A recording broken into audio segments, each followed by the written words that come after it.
지난해 국회의원 10명 중 8명이 1년 전보다 재산이 늘어난 것으로 나타났습니다.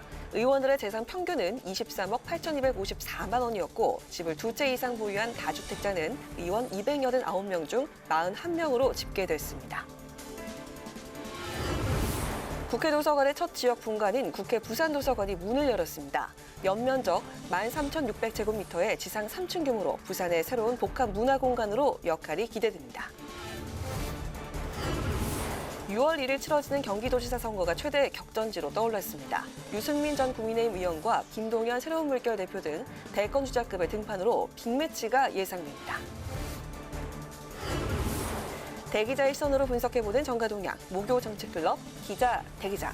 오늘은 안철수 인수위원장의 고사로 속도를 내고 있는 새 정부의 총리 인선 관련 상황과 지방선거 후보 경쟁이 뜨거워지고 있는 여야 정치권 동향을 짚어봅니다.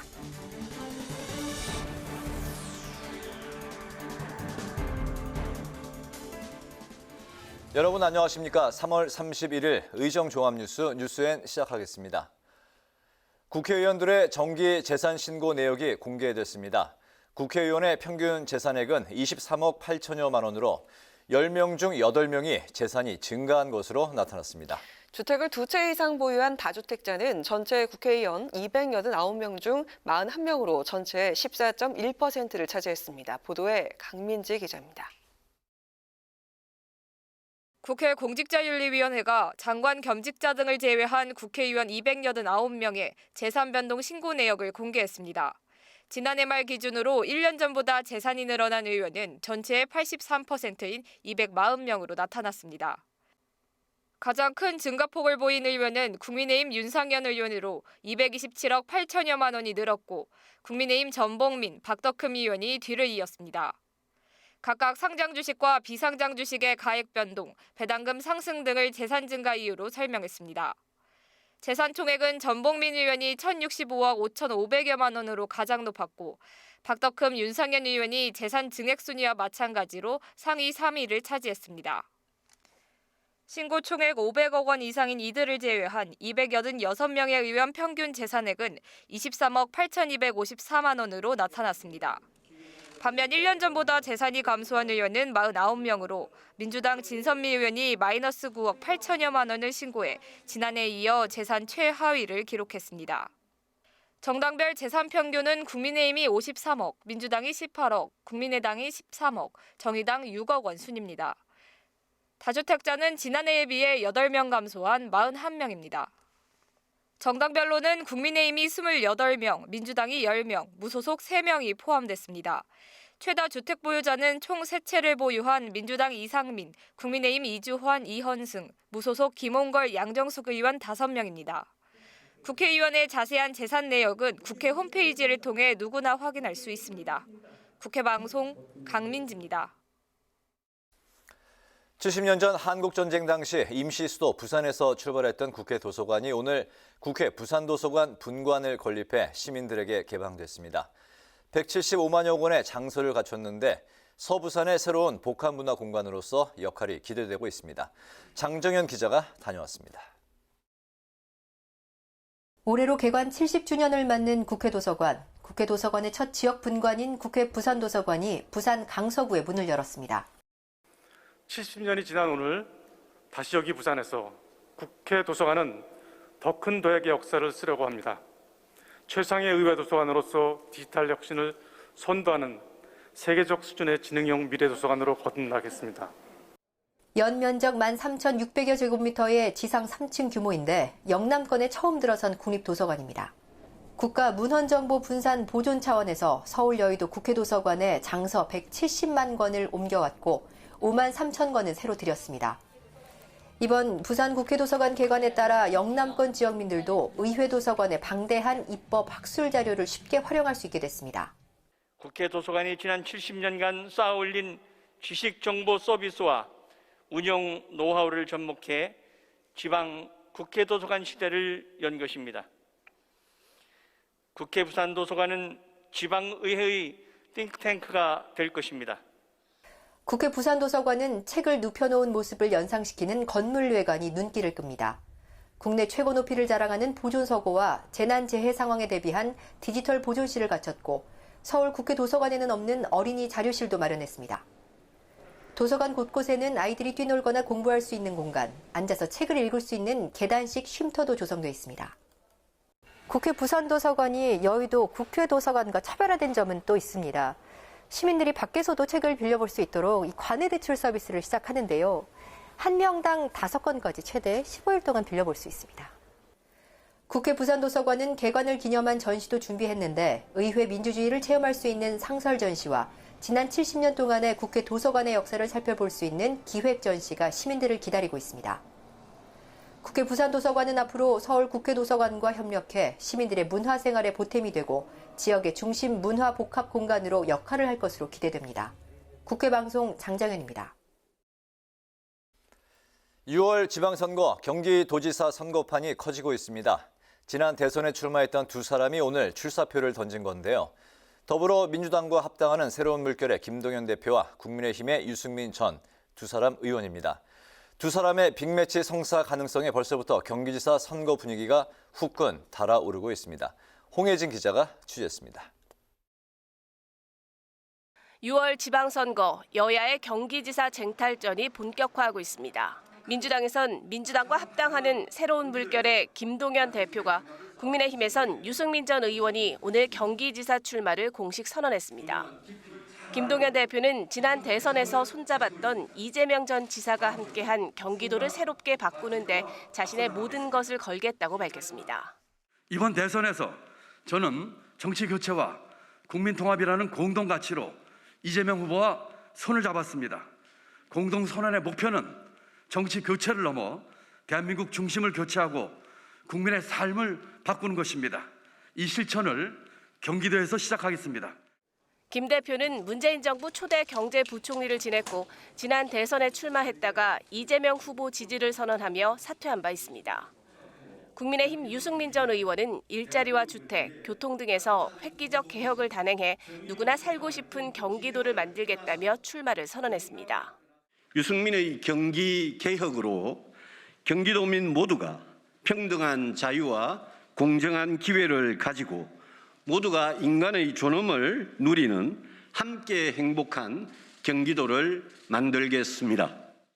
경제톡으로 통하는 두 사람은 서로에 대한 견제구도 잊지 않았습니다.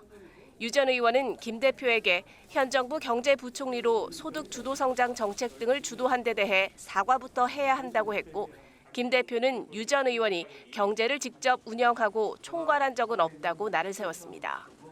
두 사람 모두 대권에 도전했던 거물급 인사라는 점에서 두 사람의 빅매치에 관심이 쏠리는데 이를 위해선 당내 경선이라는 산을 넘어야 합니다. 특히 김 대표의 경우 민주당에선 현재 조정식, 안민석 의원과 염태영 전 수원시장이 출마해 4파전이 예상되는데 아직 외부 인사인 김 대표는 당내 기반이 약하다는 평가가 나옵니다. 국민의힘의 경우 심재철, 함진규 전 의원이 출마 선언을 했고 김은혜 의원 등이 출마를 고심 중입니다. 서울시장의 경우 국민의힘에선 재선에 도전하는 현역 오세훈 시장이 가장 유력한 후보로 예상되고 민주당에선 오 시장에 대항할 인물로 송영길 전 대표가 거론되고 있는데 당내에선 찬반 의견이 엇갈리는 상황입니다. 이 밖에 권영진 시장이 3선 도전을 포기한 대구시장의 경우 홍준표 의원과 김재원 최고위원의 양강 구도 속에 박근혜 전 대통령의 최측근 유영하 변호사가 출마를 고심하고 있습니다. 국회방송 홍혜진입니다. 대우조선해양 대표 임명을 두고 신구 권력이 또다시 충돌하는 모습입니다. 대통령직 인수위원회는 알박기 인사라며 감사원 조사를 요청하기로 했고 청와대는 정부가 눈독 들일 자리가 아니라고 반박했습니다. 윤석열 대통령 당선인은 생애 첫 주택에는 LTV, 주택담보대출 비율을 완화할 것을 주문했습니다. 임채원 기자의 보도입니다. 대통령직 인수위원회가 대우조선해양 박두선 대표 선임에 대해 알박기 인사라며 강하게 비판했습니다. 대우조선해양의 최대 주주인 산업은행에게 금융위원회가 임기 말 인사를 중단하라는 지침을 내렸는데도 문재인 대통령의 동생과 대학 동창이라고 알려진 인사의 선임을 강행했다는 겁니다. 단순히 상식과 관행을 벗어난 수준을 넘어서 관리 감독기관인 금융위의 지침을 무시한 직권남용 소지가 다분합니다. 감사원에 요건 검토와 면밀한 조사를 요청할 방침입니다. 청와대는 대우조선해양 사장 자리는 현 정부든 다음 정부든 눈독 들일 자리가 아니라며 불쾌감을 드러냈습니다. 신혜연 청와대 부대변인은 대우조선해양은 회사를 빠르게 회생시킬 내부 출신의 경영 전문가가 필요할 뿐이라며 인수위의 알박기 주장을 일축했습니다. 경제과학기술분과로부터 첫 업무 보고를 받은 윤석열 대통령 당선인은 생애 첫 내 집 마련을 위한 LTV 완화와 50조 원 규모의 손실보상 추진을 주문했습니다. 윤 당선인의 손실보상 관련 발언은 기재부의 지출 구조조정을 통한 50조 원 규모의 추경 편성을 압박한 것으로 보입니다. 인수위 경제분과는 업무보고 후 브리핑에서 다주택자 양도소득세 중과를 다음 달부터 1년간 배제하는 방안을 추진하기로 했다고 밝혔습니다. 또 정부가 유류세 인하폭을 현행 20%에서 30%로 확대할 것을 요청했습니다. 현 정부도 추가 인하를 검토하겠다고 밝힌 만큼 4월 중 시행령 개정 등 필요한 조치를 할 것으로 기대합니다. 홍남기 경제부총리는 유류세 인하 여부는 다음 달 5일 물가관계장관회의에서 확정한다는 방침입니다. 한편 윤 당선인은 한국무역협회를 방문해 청년에게 무한한 기회를 제공하는 정부가 되도록 최선을 다하겠다며 청년 무역인들을 격려했습니다. 국회방송 임천입니다. 경기 분당과 일산, 평촌, 삼본 등 준공된 지 30년이 지난 1기 신도시는 건물 노후화와 인프라 부족을 겪고 있습니다. 국회에서는 김병욱 더불어민주당 의원 주최로 토론회가 열렸는데 노후화한 1기 신도시를 미래도시로 바꿀 재건축 방안이 논의됐습니다. 임혜련 기자입니다. 총 29만 2천 가구 규모로 조성된 1기 신도시. 입주 30년이 넘어가며 열악한 주거 환경과 극심한 주차난, 층간소음 등 도시 슬럼화 문제가 나타나고 있습니다. 전문가들은 대단위 규모로 조성된 1기 신도시가 자족성을 갖는 도시가 될 수 있도록 도시 공간 구조를 개선해야 한다고 입을 모았습니다. 용적률 상한을 법으로 풀어줘야 된다. 법적 근거를 확보를 해야만이 이 문제가 가능하다는 말씀을 드리고요. 특히 2차 안전진단에서 완화 또는 면제를 적극적으로 검토를 해야 생각합니다. 1기 신도시의 경우 아파트 대다수의 평균 용적률이 169에서 226% 수준인데 이를 법정 상한선인 300에서 500%까지 늘려 주택 공급을 확대하자는 주장입니다. 다만 용적률을 지나치게 높이면 생활 환경을 해치는 등 주거질이 떨어지며 부동산 투기로 이어질 수 있다는 우려도 제기됐습니다. 용적률 235%를 통과하면 그때부터 한 개 편익이 줄어들어요. 저 재건축을 하게 되면 전체가 아니라 옆 동네는 30%가 뛰는 거예요. 굳이 높이지 않았던 지역의 용적률을 이쪽으로 좀 서로 좀 사고 파는 주고받는 그런 그 용적률의 거래 방법도 한번 고민해 보실 필요가 있지 않겠는가. 대규모 정비 사업이 시행되면 이주 수요가 발생해 전월세 시장이 폭등할 수 있다며 정비 사업 시기 및 물량 조절이 필요하다는 의견도 제기됐습니다. 분당에서 어떤 서현동에 있는 아파트 단지를 재건축을 해서 일거에 멸시를 하잖아요. 그러면 그 바로 옆 동네로 다 갈 수밖에 없다. 그래서 1기 신도시를 갖다 재건축을 하게 되면 폭탄이 수없이 터질 거다. 그거 어떻게 조절할 건지. 또 재건축 용적률을 최대 500%까지 높여준다는 윤석열 대통령 당선인의 공약에 따라 리모델링을 하다가도 재건축으로 선회하자는 등 정비 방식을 놓고 주민 간 갈등이 깊어진다는 지적도 나왔습니다. 리모델링만이 유일한 정비 방식으로 하다가 지금 이제 갑자기 막 이렇게 용적률을 상향해주고 막 이런다 보니까 이제 기존에 진행하고 있는 그런 사람들이 주민들이 이제 갈등이 생기고. 토론회에서는 이 밖에 분양가 상한제 현실화, 민관 산학 협동 체계를 통한 도시 재개발 방향 마련 등의 대안이 제시됐습니다. 국회 방송 임혜련입니다. 더불어민주당은 정책위원총회를 열고 부동산 제도 개선을 비롯한 향후 입법 과제들을 점검했습니다. 민주당은 신규 계약의 전월세 상한제 적용, 비교 가격제 도입에 대해 논의하면서 임대차 3법 개정을 예고했고 다주택자 양도세 중과 한시 유예 여부에 대해서도 의견을 수렴했습니다. 박홍근 원내대표는 가급적 일주일에 한 번씩 의원총회를 개최해 추경과 민생입법, 정치 검찰 개혁에 대한 당내 의견을 수렴하고 신속하게 추진해 나가겠다고 강조했습니다. 국민의힘은 내일부터 전기요금과 도시가스 요금이 인상되는 데 대해 새 정부의 부담을 떠넘기려는 치졸한 계획이 드러나고 있다고 비판했습니다. 김기현 원내대표는 오늘 최고위원회의에서 정권에 불리한 이슈들은 대선 이후로 최대한 미뤄뒀다가 선거가 끝나기 무섭게 하나둘 보따리를 풀고 있다며 이같이 밝혔습니다. 또 공공요금 인상으로 소득주도 성장이라는 잘못된 경제 정책을 고집하고 탈원전을 무리하게 밀어붙이는 등 무능과 아집의 결과물을 만들었다고 지적했습니다. 이번 주말부터 국회 주변 벚꽃길이 개방되면서 내일부터 교통 통제가 이뤄집니다. 서울 영등포구는 모레부터 다음 달 10일까지 서강대교 남단에서 여의 2교 북단까지 제한적으로 벚꽃길을 개방한다고 밝혔습니다. 교통통제는 내일 낮부터 다음 달 11일 낮까지 이루어지고 자동차뿐 아니라 전동 킥보드와 자전거 주행 등도 금지됩니다. 벚꽃길은 지난 2019년 이후 코로나19로 통제가 됐다가 3년 만에 다시 열리게 됐습니다.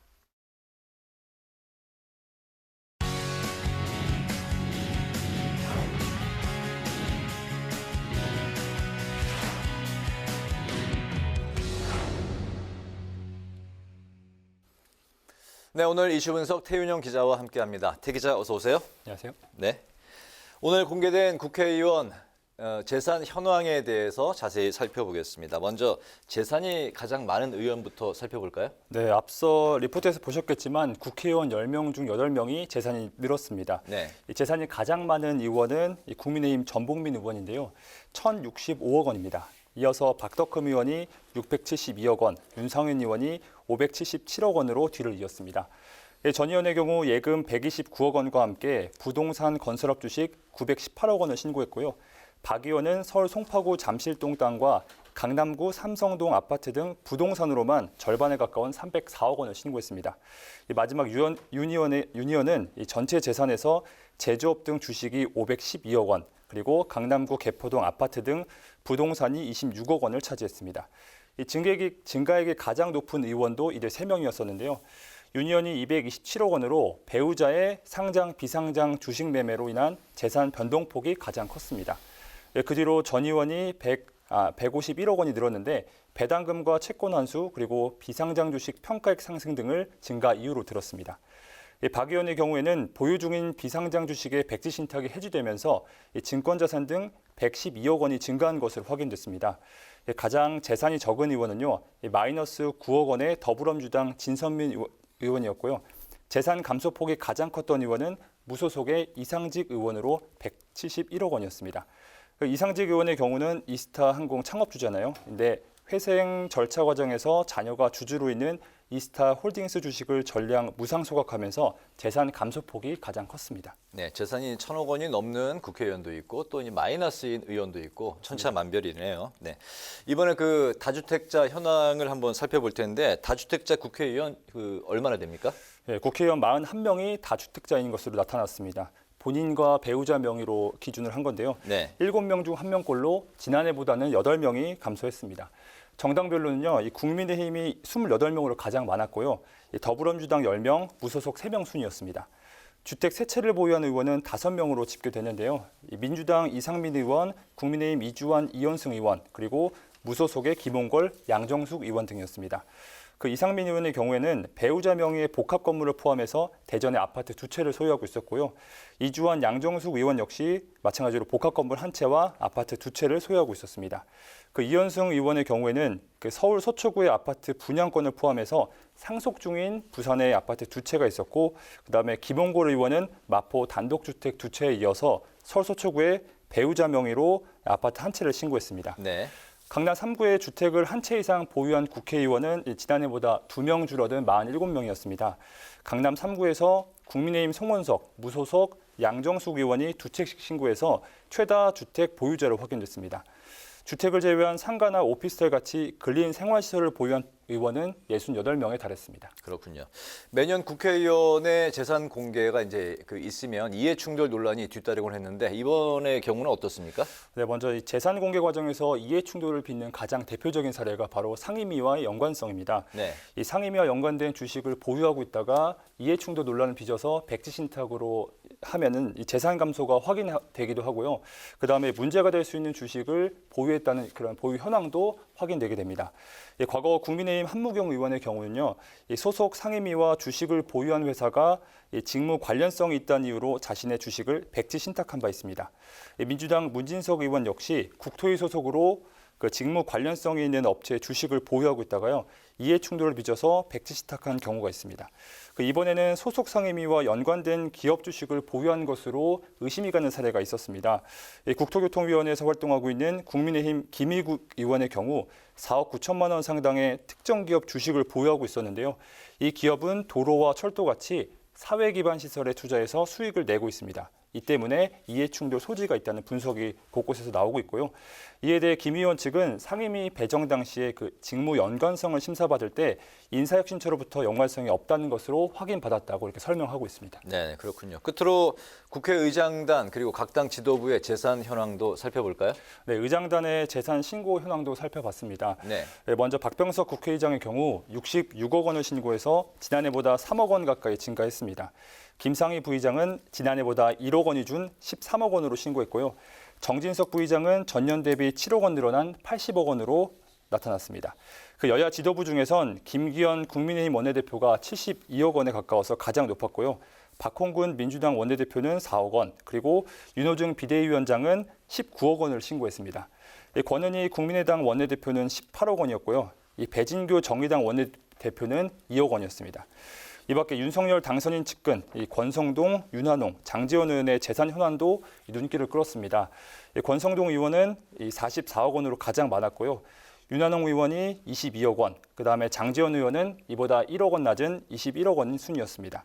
그 인수위 주요 인사 가운데서는 권영세 부위원장이 44억 원을 신고했고요. 추경호 기획조정분과 간사가 40억 원이었습니다. 국민의당 소속이죠. 이태규 기획조정분과위원이 10억 원을 신고했고 그다음에 김은혜 대변인의 경우에서는 지난해보다 9억 원이 늘어난 225억 원을 신고했습니다. 네, 그렇군요. 오늘 이슈 분석에서는 국회의원 재산 공개 현황을 중심으로 살펴봤습니다. 태윤영 기자 수고했습니다. 고맙습니다.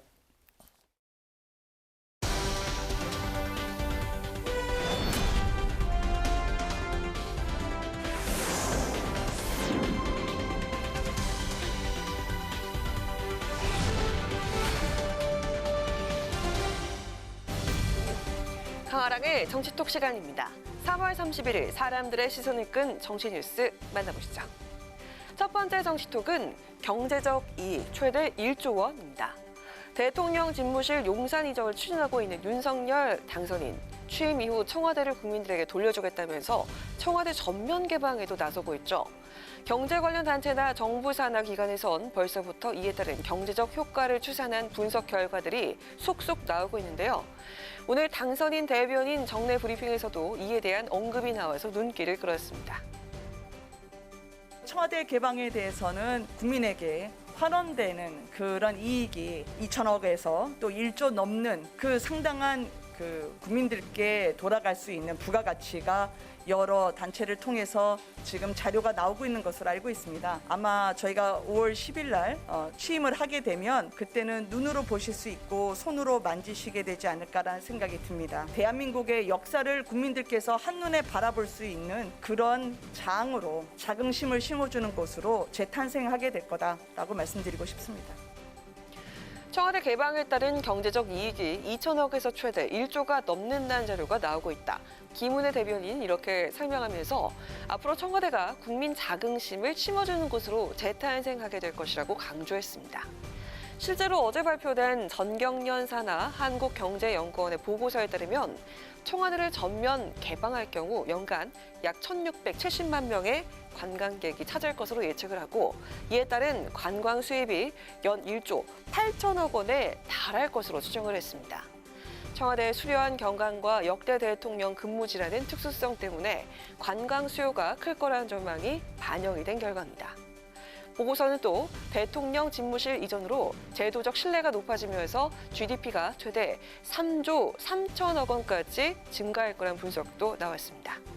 이 정도 수치는 아니지만 문체부 산하 한국문화관광연구원도 지난 28일 인수위 업무 보고에서 청와대 개방 시 인근 상권이 활기를 찾으면서 연간 1,490억 원의 생산 유발 효과 등 최소 2천억 원의 경제 효과가 날 것으로 보고를 했습니다. 이 같은 장밋빛 전망에 대해서 민주당에선 부안을 통해서 국민 판단을 흐리는 일은 없어야 한다면서 우려를 나타냈습니다.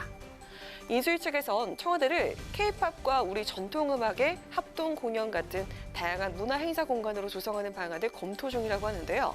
최대 1조 원이 넘을 수 있다는 청와대 개방의 경제적 효과. 과연 예측대로 이어질지는 시간을 갖고 지켜봐야겠습니다. 이어서 오늘의 두 번째 정치톡은 독배들 의지입니다. 지방선거가 60일 앞으로 다가온 가운데 여야 정치권에선 서울시장과 경기지사 선거가 최대 격전지이자 관심지역으로 떠올랐습니다. 그런데 대선 패배 파장이 이어지고 있는 민주당에선 경기지사 선거에 오늘 출마 선언을 한 김동연 대표와 안민석 의원을 포함해서 총 4명의 후보들이 몰린 반면에 서울시장 선거엔 현재까지 출마 의사를 밝힌 인물이 박주민 의원 1명뿐입니다.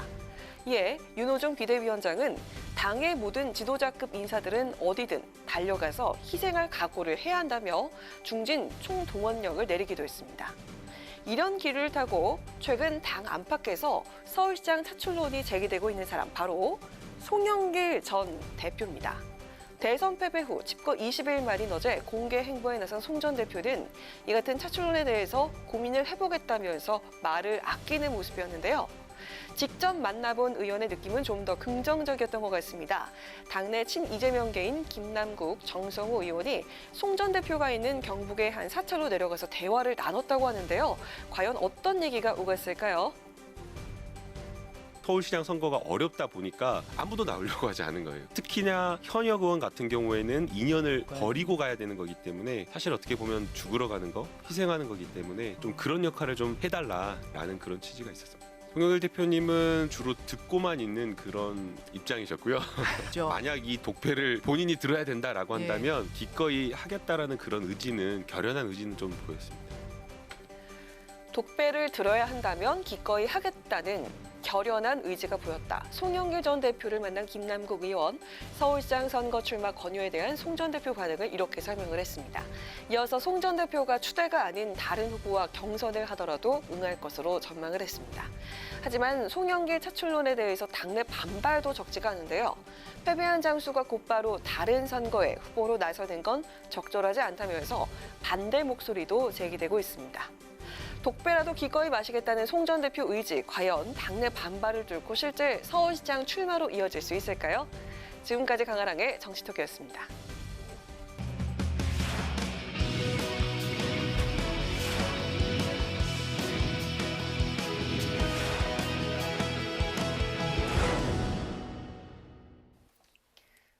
네, 정치권 동향을 대기자의 시선으로 짚어보는 목요 정치클럽 기자 대기자 시간입니다. 오늘도 최병묵 전 TV조선 해설위원, 박찬수 한겨레신문 대기자 두 분과 함께하겠습니다. 어서 오십시오. 어서 오세요. 네, 안녕하세요. 네, 본격적인 내용으로 돌아가 보겠습니다. 오늘은 박 기자께서 발제를 해오셨죠? 예, 오늘 오후죠. 이번 지방선거 최대 격전지라고 할 수 있는 경기지사 선거전에 뛰어들겠다고 민주당에서는 김동연 전 부총리, 그리고 국민의힘에서는 유승민 전 의원이 출사표를 던졌습니다. 굉장히 그 체급이 올라갔는데요. 또 한편으로는 새 정부의 초대 총리 인선이 급물살을 타고 있고요. 이렇게 빨리 진행되고 있는 새 정부의 인선, 그리고 지방선거에 끼칠 영향들을 오늘은 짚어보겠습니다. 알겠습니다. 먼저 그러면 그 총리직 관련한 이야기부터 시작을 하겠습니다. 안철수 인수위원장이 어제 총리직을 맡지 않고 당으로 복귀하겠다고 선언을 했는데, 인수위원장이 이제 먼저 그 윤 당선인한테 면담을 요청해서 이제 고사의 뜻을 이제 밝혔다고 전해지고 있는 상황입니다. 윤 당선인과 이제 그 안철수 인수위원장이 면담에서 어떤 그 역할 분담이 오갔을지 어떻게 보십니까? 두 분의 생각 들어보겠습니다. 저는 역할 분담이라기보다는요, 서로의 그 정치적 계산이 서로 좀 다른 게 아닌가라는 생각을 합니다. 그러니까 만약에 물론 이제 그 안철수 대표가 국무총리직을 맡지 않는 중요한 이유 중에 하나는 만약 국무총리 인사청문회에 나가게 되면 이제 백지신탁을 해야 되니까 그런 것들이 걸림돌이 되지 않겠냐라는 이제 추측이 많은데요. 물론 그것도 이유가 있습니다. 만약 윤 당선자가 진짜 그 선거 초려하듯이 꼭 총리직을 맡아달라고 간청했다면은 과연 안철수 대표가 안 맡았을까? 저는 맡았다고 보거든요. 근데 일단 윤 당선자 쪽에서도 굳이 안철수 대표를 총리직에 이렇게 앉히고 싶은 마음이 강하지가 않고 또 안철수 그 위원장 입장에서도 총리직을 맡았을 때의 정치적 부담 또는 그 정치적인 영향력보다는 만약 5년 뒤를 내다본다면 당에 돌아가서 어떤 당을 장악하는 게 훨씬 도움이 될 수 있겠다라는 서로 간의 어떤 정치적 계산이 달랐기 때문에 뭐 역할 분담을 했다기보다는 다르다 보니까 어떻게 보니까 각자 선택했는데 그 선택의 이해관계가 맞아떨어진 거죠, 이번에.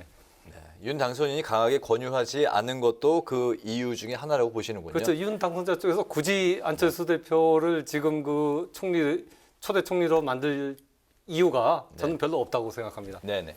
전 뭐 조금 생각이 다른데 예를 들어서 그 윤석열 당선인 쪽에서 안철수 대표가 이제 총리직을 맡지 않겠다고 그랬을 때 굳이 또 말리지는 않았어요. 그렇죠? 권유하지도 않았지만 네. 말리지도 않았어요. 저는 그것도 뭐 중요한 대목이긴 하다고 생각을 합니다. 그러나 기본적으로 그 안철수 대표가 총리직을 사양한 것은 저는 아마 안랩을 포기해야 되기 때문에 안랩은 뭐 본인의 분신과 같은 거 아니겠습니까? 네. 그래서 안랩을 포기할 경우에 돌아오는 대가가 대통령이라면 몰라도 국무총리를 가지고서 자기가 안랩을 포기하지는 않겠다 하는 안철수 대표 개인적인 계산, 생각 이것이 훨씬 더 크다고 저는 보고 있거든요. 그렇기 때문에 안철수 대표는 적어도 그 뭐 당으로 돌아가서 당장 뭘 할 수 있는 것도 없어요, 사실은. 왜냐하면 네. 이준석 대표가 내년 6월 10일까지는 대표직에 있는 거 아니겠습니까? 뭐 중간에 어떤 경천 동지할 일이 벌어지기 전에는 그렇다면 지금 안철수 대표가 국민의힘에 들어가서 과연 자기 세력을 얼마나 모을 것이냐 저는 미지수라고 보거든요. 그거 쉽지 않은 일입니다. 그러는 것보다는 차라리 총리직으로 가서 뭔가를 하여튼 뭐 국민적 지지율을 높인다든가 이런 것들이 훨씬 더 중요한데 네. 그러려면 안랩을 포기해야 되거든요. 그래서 저는 안철수 대표가 안랩 포기라는 그런 카드를 그 자기가 선뜻 주어들지 않은 거다. 그러려면 당연히 총리직으로 나갈 수가 없었다. 그래서 그 본인의 판단이 우선됐다고 봅니다. 그런데 물론 거기에 윤석열 당선인이 말리지는 않았죠. 그런 점이 이 두 가지 포인트라고 생각합니다. 네. 네, 당 안팎에서는 오는 6월에 지방선거에서 안 위원장이 공동선대위원장을 맡아서 이준석 대표와 함께 선거를 주도하지 않을까 하는 그런 관측도 있는데요.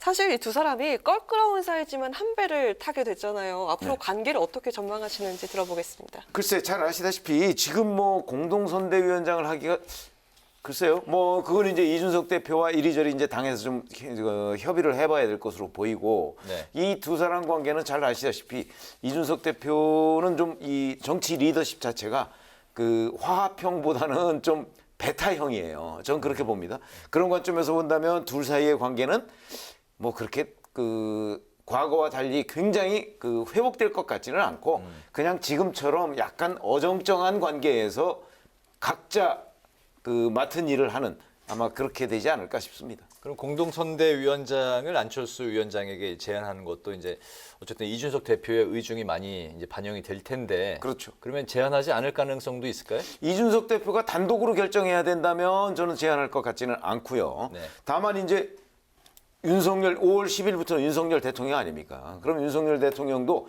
어떤 식으로든 이 지방선거를 이겨야겠다는 생각은 있을 거예요. 본인이 관여하지 못하지만. 네. 그러니까 본인의 뜻을 아마 이준석 대표한테 전달하지 않을까 싶습니다. 네. 예, 저는 이번에 그 안철수 위원장의 선택을 보고서 좀 놀랐는데요. 사실은 이제까지 안철수 위원장이 보였던 정치적 선택보다는 상당히 좀 다른 측면이 있습니다. 그러니까 이제 길게 보고서 그러니까 지금 총리도 안 하겠다, 경기지사 안 나가겠다, 또 당대표도 당장 맡을 생각 없다, 내년 6월까지 기다리겠다라는 생각인데 이제까지 안철수 대표와는 다르게 굉장히 그 긴 안목으로 이제 오는지를 보겠다라는 포석을 갖고 당으로 돌아가는 거거든요. 그리고 상당히 이제 이전까지 안철수와는 좀 다르다라는 생각을 저는 했고요. 네. 근데 과연 그게 성공하겠냐? 저는 뭐 개인적으로는 성공할 가능성이 그렇게 높지는 않다라고 생각을 합니다. 왜냐하면 이제 이준석 대표 등 당내에 이제 견제가 만만치 않을 것이고 또 하나는 안철수 대표가 민주당하고도 한번 통합한 적이 있거든요. 그 지금 김한길 씨가 그 당대표일 때 민주통합당하고 안철수 대표가 합당을 했었는데 그때도 착근을 못했습니다. 왜냐하면 민주당이라든가 국민의힘은 어쨌든 수십 년 동안 그 내려온 뿌리가 있기 때문에 그 자기들의 정체성에 맞는 사람을 후보로 찾으려고 하는데 안철수 대표는 양쪽의 어떤 비주류로부터는 호응을 받을 수 있지만 주류로부터 호응받기는 굉장히 쉽지가 않은 그런 캐릭터고 또 정치적인 그 역량이 있기 때문에 그런 점에서 보면은 이번에 굉장히 먼 안목으로 긴 안목을 갖고서 중요한 정치적 선택을 했습니다만은 과연 그게 성공할 가능성은 저는 그렇게 높게 보지는 않습니다. 5년 후 그 대선을 바라본 포석이지만 과연 그 뜻대로 될지는 미지수다라는 말씀이시죠? 알겠습니다. 안철수 이제 인수위원장이 어쨌든 총리직을 이제 고사하면서 그 다음은 누구냐가 이제 또 이제 관심을 모으고 있는데요. 이르면 이번 주말쯤 첫 총리 후보가 이제 발표될 가능성도 있다고 관측이 나오고 있습니다. 현재 그 후보군으로는 한덕수, 김한길, 박주선 이분들의 이름이 나오고 있는데 그중에서 한덕수 전 총리가 가장 유력 인물로 지금 언론에 나오고 있습니다. 이분이 예상대로 지명이 될지 두 분의 생각도 들어보겠습니다. 네. 저는 지금 거명되는 인사들 중에서는 그래도 한덕수 전 총리가 가장 그 무난하고 가능성이 높지 않을까 이렇게 봅니다. 우선 그 DJ 때 그 청와대 정책기획수석을 했고요. 노무현 정부에서는 부총리와 국무총리 지냈었고 또 경제 전문가인데다가 주미대사도 했지 않습니까? 네. 이명박 정부 때인가요? 그때 주미대사도 했기 때문에 윤석열 당선인이 얘기하는 경제와 안보를 이렇게 두루 거친 사람이고 또 이제 고향도 호남이기 때문에 호남 쪽에서 상당히 그 지지를 받을 가능성도 있고 국민통합이라는 측면에서도 맞는 거거든요. 근데 사실은 호남에서 어떤 분들을 이렇게 뭐 국민통합으로 해갖고서 뽑을 수는 있겠지만은 자칫하면 그것이 괜히 호남의 어떤 이른바 배신자, 호남을 이렇게 배반한 사람을 데려가갖고서 자기 사람 쓰려고 아니냐라는 그런 인상을 줄 수 있는데 한덕수 총리는 워낙 테크노크라트이기 때문에 그런 인상도 적습니다. 그러니까 제가 볼 때는 뭐 지금 거명되는 인사들 중에서는 가장 무난하지 않을까 싶은데 다만 너무 올드하다는 생각. 네. 제가 청와대 출입할 때 그때 정책기획수석으로 있었거든요. 이게 벌써 20년 전입니다. 근데 20년 후에 또 그 총리로 와?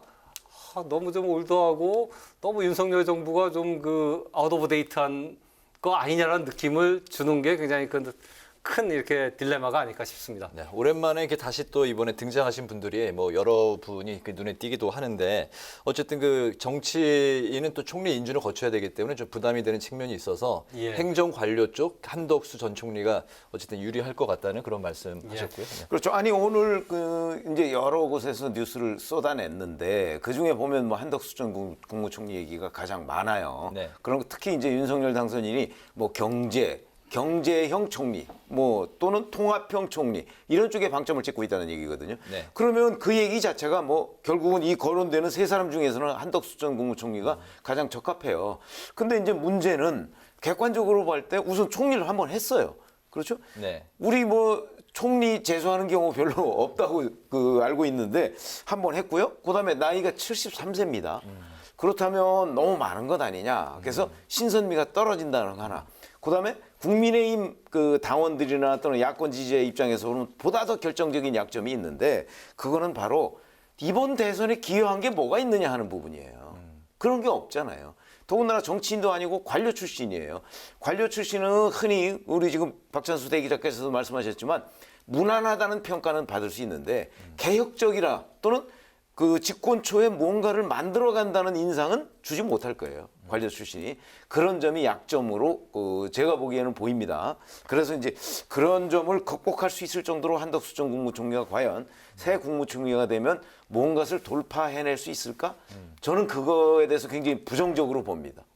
그래서 더군다나 경제형 총리라는 그 개념은요, 저는 뭐 잘 맞지 않는다고 보는데 경제부총리가 있잖아요. 그러면 총리도 경제형, 그럼 부총리 또 경제부총리 있고 이렇게 되면 뭐 아니 내각이라는 게 뭐 경제만 담당하다 마는 건 아니거든요. 그런 점에서 본다면 내각의 전체적인 역할 분담 뭐 이런 걸 볼 때도 경제에 중점을 둔 총리 인선 그게 그렇게 바람직한 방향은 아니다 이렇게 생각합니다. 다른 분이 발표될 저는 가능성이 경제부총리가 높다고 있기 보시는 때문에 네. 사실은 뭐 총리는 좀 다른 형태의 어떤 정치 또는 통합형 총리 뭐 이런 것들이 더 유리하다고 보는 입장인데 뭐 당선인이 그렇게 생각한다고 하면 그러면 뭐 그걸 막을 방법이 없겠죠. 알겠습니다. 네, 정치권은 두 달 앞으로 다가온 지방선거 모드로 들어가는 모습인데요. 최대 격전지가 바로 경기도입니다. 민주당에선 조정식 의원과 염태영 전 수원시장에 이어서 오늘 김동연 새로운 물결 대표와 안민석 의원까지 이렇게 출사표를 던졌는데요. 이재명 전 지사의 명심이 최대 관건인 민주당 경기지사 경선.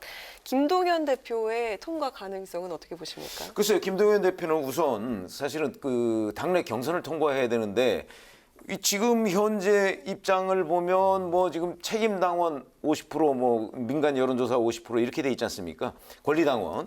근데 권리당원에서는 김동연 대표가 상당히 우선 낮을 것이다 이렇게 예상을 할 수가 있어요. 그러면은 안민석 의원이나 조정식 의원 또는 염태영 전 수원시장 같은 그 벽을 통과할 수가 있을까? 쉽지가 않은 것으로 보여요. 그래서 일단 본인은 이제 이재명 전 경기지사와의 어떤 인연 뭐 이런 걸 강조해가면서 이 경선 룰도 당에서 좀 어떻게 바꿔줬으면 하는 희망을 살짝 드러내긴 하던데 그거 쉽지 않을 거예요. 그런 관점에서 보면 더군다나 그렇다고 해서 이재명 전 지사하고 뭐 몇 차례 통화했다 뭐 이런 것도 강조하던데 이게 또 간단하지가 않은 것이 조정식 의원은 뭐 본인이 찐 이재명 게다 뭐 이렇게 얘기를 하고 있고 안민석 의원은 뭐 이재명 전 지사하고 15년 친구다 이렇게 얘기를 하고 있더군요. 그래서 그 인연을 볼 때도 김동연 대표가 이재명 전 지사하고 더 인연이 많다고 하기도 어려운 입장이에요. 그래서 제가 보건대는 당내 경선 굉장히 어려운 관문이 될 것이다 이렇게 봅니다. 네. 뭐 맞습니다. 저도 저기 최 선배가 말씀하셨듯이 굉장히 쉽지 않을 텐데, 근데 저는 가능성이 상당히 높다고 보는 게 우선 이번에 경기도지사가 민주당이 갖고 있는 그 상징성이 있습니다. 사실은 서울시장은 이기가 쉽지가 않거든요. 오세훈 서울시장이 현직인데다가 또 지금 국민의힘 정부가 출범했는데 그 직후에 치러지는 선거에서 서울시장을 이긴다? 그건 쉽지가 않은데, 그럼에도 민주당이 어쨌든 지방선거에서 선전했다는 평가를 받으려면은 경기도지사를 이재명 후보가 경기도지사 했고 또 대선에서도 경기도에서 어쨌든 이겼거든요. 한 5% 정도, 4, 5% 정도 이겼기 때문에 경기도에서는 분명히 갖고 와야 됩니다. 그러면 가장 가능성이 있는 후보가 누구냐? 제가 볼 때는 정치인보다는 오히려 김동연 부총리 같은 경우가 당원들 입장에서 보면 승리에 훨씬 더 가까워 있는 거 아니냐. 그러니까 문정부 초대 경제부총리를 했고 거기다 문재인 청와대하고는 약간 그 갈등도 있어갖고 사실은 표의 확장력이 있단 말입니다. 그리고 조정식 의원이라든가 다른 사람들도 물론 이제 친 이재명계라고 합니다만은 네임밸류에서 보면 국민들에게 많이 알려진 중지는 아니거든요. 그런 점에서 보면은 어쨌든 민주당에서는 전략적으로 이렇게 선택을 하고 특히 이재명 후보 입장에서 보면은 경기도는 반드시 이기는 게 자신이 정치적 재기를 하는데 굉장히 중요한데 누가 이길 수 있느냐 보면은 김동연 부총리한테 상당히 힘을 실어줄 가능성이 있고 그게 그 경선에서 상당히 그 도움이 될 수가 있다라고 판단을 합니다. 네. 그런 가운데 오늘 국민의힘에서는 유승민 전 의원이 경기지사 출마를 이제 선언을 했는데 자신의 그 마지막 정치 인생을 경기도를 위해서 헌신을 하겠다 이런 출마의 변을 밝혔습니다. 그동안 이제 출마냐 아니면 이제 정계 은퇴냐 이제 고심 끝에 출마를 선택한 배경이 어떤 건지 두 분의 생각 일단 들어보고요. 그리고 또 국민의힘에서는 다른 카드를 선택할 가능성에 대해서 또 어떤 생각이신지 만약에 김동연, 유승민 이 빅매치가 성사될 경우 이 경기지사를 둘러싼 선거 판세는 또 어떻게 전망할지 세 가지 질문 드리겠습니다.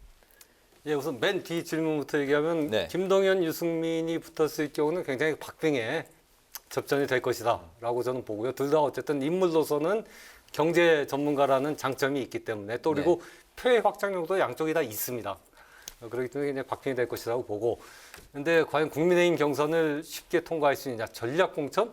저는 그 전략 공천하기는 쉽지 않을 거고 어쨌든 경선을 거쳐야 될 텐데 경선에서 쉽게 통과한다라고 장담은 못할 것 같아요. 우선 유승민 그 의원이 어떤 윤석열 당선인을 굉장히 열심히 도운 그런 입장도 아니고 그리고 사실은 국민의힘의 핵심 당원들 사이에서는 약간 그 주류라는 TK에서는 주류였는데 경기도지사로 와갖고서 하는 게 어떤 명분이 있냐 또 경기도에서 그 당원들의 전폭적인 지지를 얻을 만큼의 그런 그 어떤 경험과 전력이 있느냐 하면 꼭 그렇지는 않기 때문에 쉽지는 않다. 다만 네. 어떤 네임 밸류라든가 경기도지사의 상징성으로 보면 어쨌든 국민의힘에서 분명히 이겨야 되기 때문에 충분히 선택 가능한 카드라는 생각은 듭니다. 네, 그리고 그 정계 은퇴와 이제 출마 사이에서 예. 출마를 선택한 이유는 어디에 있다고 또 보시는 건가요?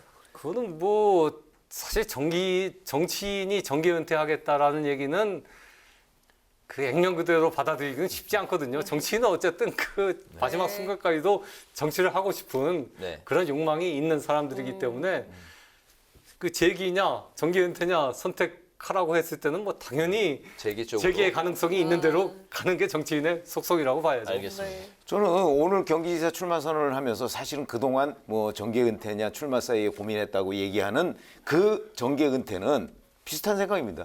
레토릭이죠.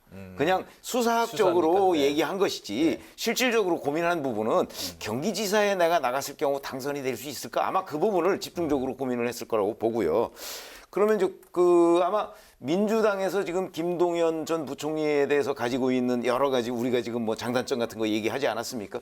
그와 비슷한 게 유승민 전 의원한테도 똑같이 국민의힘에 지금 적용이 될 것이라고 봅니다. 왜냐하면 어차피 그 경기도 출신도 아니잖아요. 김동연 전 부총리는 경기도에 뭐 한 30년 살았다고 하지만 유승민 전 의원은 사실 경기도에 살지도 않았어요. 서울에 살았죠. 그리고 대구하고 왔다 갔다 했고 뭐 이래서 경기도와 무슨 인연이 있느냐라고 했을 때 본인이 뭐 뚜렷하게 내세울 거는 없어요. 그러나 우리가 잘 아시다시피 경기도는 전국에 있는 사람들이 다 와서 살고 있는 지역이거든요. 그러니까 인구가 1,300만이 넘는 거 아니겠습니까? 그런 점에서 본다면 경기도가 뭐 특정 어느 진영이나 뭐 어느 지역 뭐 이런 쪽에 전유물이 될 수는 없다는 차원에서 보면 누구든지 경기도는 그 출마를 할 수 있는 입장이죠. 이제 그런 걸 보고서 유승민 전 대표가 나왔을 거고요. 네. 그다음에 본인이 이제 이렇게 되니까 뭐 그 사실은 경쟁력이 저는 뭐 2번씩이나 대선에 도전을 시도했던 거 아니겠습니까? 그러니까 충분히 전 있다고 보고 다만 이제 김동연 전 부총리하고 맞붙었을 때 그걸 현재 각종의 여론조사를 보면요. 그 두 사람이 다 워낙 인지도가 높다 보니까 그러니까 두 사람이 다 각각 진영 내에서는 그 수위에 있더라고요.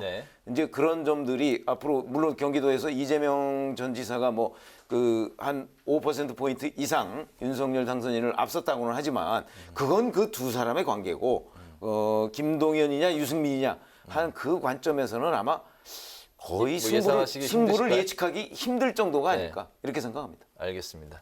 저는 이제 한마디만 더 붙이면은 경기도지사 선거 같은 경우는 전 막판에 이재명 후보가 직접 선거 이웃의 지원지에 뛰어들 가능성도 있다고 봅니다. 그래서 경기도지사는 이재명 후보의 정치적에는 굉장히 중요한 하나의 시금석이 될 것이기 때문에 그렇습니다. 네네. 서울시장 선거에서 민주당이 인물난에 봉착한 모습인데요. 송영길 전 대표 차출설에 당내 반발까지 시끌시끌한 모습입니다. 일각에선 임종석 전 비서실장도 거론이 되고 있는데 일단 송 전 대표가 출마를 하기 위해선 사흘 안에 서울로 주소 이전을 해야 하는 상황인데요. 민주당 오세훈 대항마로 누굴 선택할지 한번 들어보도록 하겠습니다. 그렇죠. 근데 아마 잘 생각해 보세요. 사흘 안에 주소지를 옮겨야 된다 그러는데 어제 조계종 그 행사에 모습을 드러냈잖아요. 그럼 몸은 벌써 서울에 와 있다고 저는 생각을 하거든요. 그래서 그 송영길 대표가 뭐 차출이냐 뭐 자출이냐 뭐 이런 여러 가지 논란이 지금 있습니다, 당내에. 그런데 아마 송영길 전 대표 본인이 굉장히 하고 싶어 하는 것 같아요. 가서 만나고 온 김남국 의원이 전하는 거 보면 본인은 지금 굉장히 하고 싶어 한다고 하거든요. 아마 그게 맞을 것으로 보이고요. 다만 이제 본인이 나오는 데 대한 서울 시민들 내지는 그 많은 유권자들의 부정적 기류, 이게 이제 부담이 되는 거죠. 그걸 이제 당에서 어떻게 그 강제로 끌어내는 형식으로 되면 본인은 못 이기는 체하고 나오려고 하는 것 아닌가. 저는 이렇게 생각을 하고 있습니다. 네네. 예, 뭐 저도 비슷한 생각인데요. 일단 송영길 전 대표는 본인은 나오고 싶어하는 것 같고 또 친 이재명계, 이른바 이재명 후보 쪽에서도 송영길 대표가 나가줬으면 하는 생각이 있는 것 같아요. 지난 대선에서 송영길 대표가 굉장히 열심히 그 이재명 후보를 도왔다라는 평가가 그쪽에서는 있기 때문에 나와줬으면 좋겠다라는 생각이 분명히 있는데 문제는 이제 명분이 없다는 거거든요. 지난 그 대선 과정에서 송영길 대표 본인이 586 용태론을 얘기를 했었고 만약 그 586 용태론이 그때 그 현실화됐으면은 과연 그 0.73%의 표 차이를 과연 그 넘어설 수 있었을지 그것도 뭐 그럴 수도 있었던 거죠. 근데 그 현실화가 안 됐던 거거든요. 네. 근데 이제 끝난 지 얼마나 됐다고 본인이 서울시장 선거에 나오겠다라고 물론 당이 요청하는 이제 형태를 밝긴 하겠습니다만은 그렇게 얘기하는 게 국민들에게 어떻게 받아들여질까 굉장히 좀 비판적인 목소리가 많을 거라고 보고 지금 그 비대위원장도 사실은 윤호중 원내대표거든요. 그럼 서울시장 후보는 송영길 전 대표. 그럼 도대체 민주당 바뀐 게 뭐냐라는 얘기 들었을 때 거기에 이렇게 대응할 수 있는 그런 명분이 사실은 적기 때문에 그런 명분을 뛰어넘는 게 굉장히 쉽지 않을 것이다라는 생각을 합니다. 네, 이제 마지막 질문인데요. 또 짧게 한번 들어보도록 하겠습니다. 대구로 가면요. 권영진 대구시장이 어제 3선 그 불출마 선언을 했고 오늘 홍준표 의원이 또 출마를 선언하면서 홍 의원과 김재원 전 최고위원이 양강 구도를 보이고 있습니다. 여기에 박근혜 전 대통령의 변호인 유영하 변호사 출마가 거론이 되면서 또 역시 변수로 부상을 하고 있는데 대구시장 선거 어떻게 보시는지 먼저 박 기자님부터 들어보겠습니다. 예, 유영하 변호사 내일 이제 출마 선언을 한다고 그러죠. 그 한다는 거는 박근혜 전 대통령과는 얘기가 됐다라는 걸로 봐야겠죠. 박근혜 대통령의 지지를 얻고서 이제 출마하는 건데 문제는 이제 홍준표 전 대표하고 홍준표 의원하고 우리가 김재원 전 의원도 이미 출마를 선언한 상태고 과연 그렇게 됐을 때 유영하 변호사가 얼마만큼의 득표를 할 수 있을까? 저는 뭐 모르겠어요. 지금 저 대구 분위기가 어떤지를 제가 정확히 모르기 때문에 당언할 수는 없습니다만 과연 그 박근혜 전 대통령의 영향력이 옛날만큼이나 이렇게 여전히 강할까? 저는 좀 약간 좀 회의적이기 때문에 네. 세 사람이 이렇게 경선을 하더라도 유영하 변호사가 그 경선을 뚫고서 국민의힘 후보가 될 가능성 저는 그렇게 높다라고 현재로서 제 개인적으로 추측하지는 않습니다. 남은 두 분 중에서는 누가 더 유리하다고 보시는 건가요? 그건 좀 해봐야 될 것 같아요. 이제 김재원 전 최고위원은 어쨌든 그 윤석열 당선자를 도운 입장이거든요. 거기에 비해서 이제 홍준표 전 대표는 계속 윤 당선자와는 이렇게 거리를 두고 그 견제했던 입장이기 때문에 누구를 선택할지는 그거는 좀 저도 조금 좀 두고 봐야 되지. 굉장히 박빙의 승부, 격전이 되지 않을까 싶습니다. 네. 유영하 변호사는 잘 아시다시피 우리 공화당의 조원진 대표가 굉장히 많이 부추겼잖아요. 그런데 뭐 출마 선언을 한다고 하더라도 과연 끝까지 완주할 수 있을까 저는 굉장히 의문부호가 찍히고요. 네. 과거에 조원진 대표가 총선에 출마했을 때도 대구에서 표를 많이 얻지 못했어요. 그런 점을 본다면 아마 약세를 보일 가능성이 좀 높다 이렇게 보고요. 네. 홍준표 의원과 김재원 전 최고위원은 아마도 그 홍준표 의원이 대선 경선에서 그 윤석열 후보와 맞붙었을 때와 비슷한 상황. 그걸 저는 예상하고 있습니다. 무슨 얘기냐면 민심에서는 홍준표 의원이 워낙 인지도가 높으니까 우세하겠지만 아마 당심에서는 김재원 전 최고위원이 우세할 것이다. 이렇게 예상합니다. 네. 마지막으로 한 줄 논평 한마디씩만 듣고 마무리하겠습니다. 먼저 최 의원님. 네. 오늘 안철수 대표 얘기를 많이 했는데 안철수 대표가 이제 대통령으로 직접 가겠다 뭐 이런 의사 표시를 하면서 이제 국무총리직을 저는 고사한 것으로 보이거든요. 그래서 저는 안철수의 대탐 대실, 대통령을 탐하다 자칫 잘못하면 큰 것을 잃는다. 이걸 한 줄 논평으로 하겠습니다. 네. 예, 저는 요즘 그 여론조사 나오는 거 보면 윤석열 당선인의 지지율이 한 50%를 왔다 갔다 하지 않습니까? 굉장히 낮은 건데요. 또 어떤 조사를 보면 문재인 대통령 지지율보다 좀 낮게 나오는 지지율도 있다면 굉장히 이례적인 건데 새 정부가 출범한 이후 6개월 또는 1년 안에 치러지는 전국 선거에서는 대개 그 새로 출범한 정부 그 집권당이 유리했거든요. 국민들이 어쨌든 좀 힘을 실어줘 갖고 뭔가를 하자라는 기대감이 있기 때문인데 지금 상황을 보면 윤석열 당선인, 그 윤석열 정부에 대한 기대감이 다른 정부, 역대 정부에 비해서 굉장히 낮단 말입니다. 그러니까 지방선거도 예상보다는 굉장히 격전일 수 있겠다는 생각이 들고 그 점에서 저는 새 정부의 지지율, 새 정부의 5월 지지율이 지방선거를 가른다. 오늘 한 줄 논평으로 하겠습니다. 네, 5월 지지율이 중요하다. 알겠습니다. 오늘 목요 정치클럽 기자 대기자 시간에서는 새 정부의 총리 인선 상황 그리고 뜨거워지고 있는 지방선거 후보 경쟁을 중심으로 살펴봤습니다. 지금까지 최병묵 전 TV조선 해설위원, 박찬수 한겨레신문 선임 기자 두 분과 함께했습니다. 오늘 말씀 고맙습니다. 고맙습니다. 4월이 시작되는 내일은 대체로 맑겠지만 바람 때문에 오늘보다 쌀쌀하겠습니다. 서해 아침 기온이 4도로 오늘보다 낮겠고요.